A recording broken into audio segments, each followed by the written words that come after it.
আচ্ছা 13 বছর 14 বছর ধরে ইন্ডাস্ট্রিতে কাজ করছি।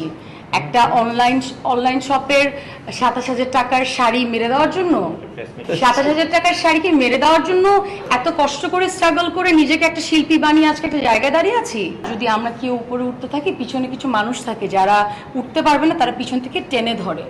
I fail the same way. So আমি কি, যেহেতু আইনের ব্যাপার এখন আইনের হাতে আছে, আমি আইনের সাথে আমি আসলে ব্যাপারটা নিয়ে ফেস করে দেন আপনাদের সাথে কথা বলতে চেয়েছি। আমার কি ইচ্ছা হয়নি যে কি ঘটেছে না ঘটেছে আপনাদেরকে একটু বলি? তাহলে আমরা 13 তারিখে পরে এটা নিয়ে কথা বলবো না? হ্যাঁ, ডেফিনেটলি। বাট আরেকটা কথা যেহেতু বলে ফেলেছি, this is the first time I am talking about this, so definitely I have to say lot of things. And একটা কথা না বললেই না। আচ্ছা 13 বছর 14 বছর ধরে ইন্ডাস্ট্রিতে কাজ করছি। একটা অনলাইন শপের 27,000 টাকার শাড়ি মেরে দেওয়ার জন্য, 27,000 টাকার শাড়িকে মেরে দেওয়ার জন্য এত কষ্ট করে স্ট্রাগল করে নিজেকে একটা শিল্পী বানিয়ে আজকে একটা জায়গায় দাঁড়িয়ে আছি।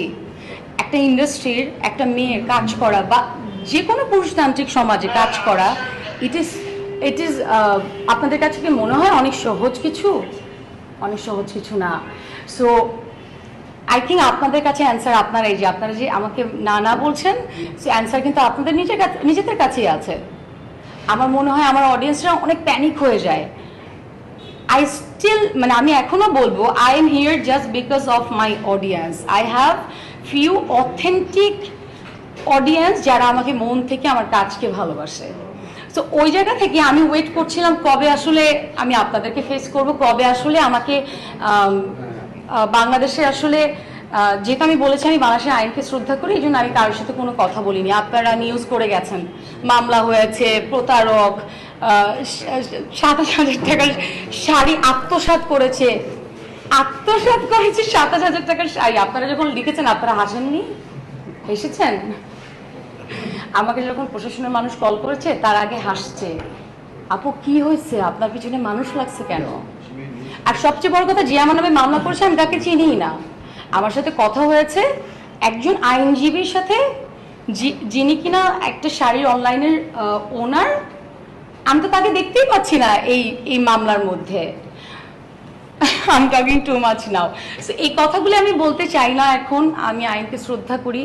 আমার কাছে এতটুকু আমার মনে হয় সত্যর উপরে কিছু নাই। আপনি আপনার যোগ্যতা দিয়ে, সত্য দিয়ে যতটুকু যতদূর এগিয়ে যেতে পারবেন, আপনি মিথ্যা দিয়ে, পাওয়ার দিয়ে, টাকা দিয়ে ততদূর আপনি এগিয়ে যেতে পারবেন না। So I feel like that way, যে টুডে অর টুমোরো সত্যিটা আপনারা সবাই জানতে পারবেন। অ্যান্ড ইয়েস, অফকোর্স আমার যেহেতু একটা দায়িত্ববোধ আছে আমার অডিয়েন্সের প্রতি, today tomorrow I will say everything what happened. So আমি যে সাইনের প্রতি শ্রদ্ধা রেখে এখন আমি আর কিছু বলতে চাচ্ছি না। Thank you. কেন করবো না? আমার বাংলাদেশের আদালত আমাকে সমন দিয়েছে, আমি কেন যাব না? আমি একজন বাংলাদেশের নাগরিক, আমাকে সমন দিয়েছে, তাদের কোনো কিছুতে মনে হয়েছে আমার যাওয়া উচিত, ডেফিনেটলি আমি যাব। I will face. আপনাদের কোনোদিন মনে হয়েছে আমি কোনো কিছু ফেস করিনি?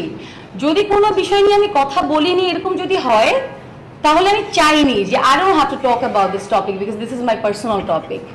আমার এখন ঘরে আমি আমার মার সাথে কি কথা বলছি এটা আমি আপনাদের সাথে শেয়ার করতে বাধ্য না তো। So that's why I am saying I am that kind of person, human being and artist. আমি ফেস করতে পছন্দ করি, because I work here for my ability. পাঁচ আঙ্গুল কিন্তু সমান হয় না।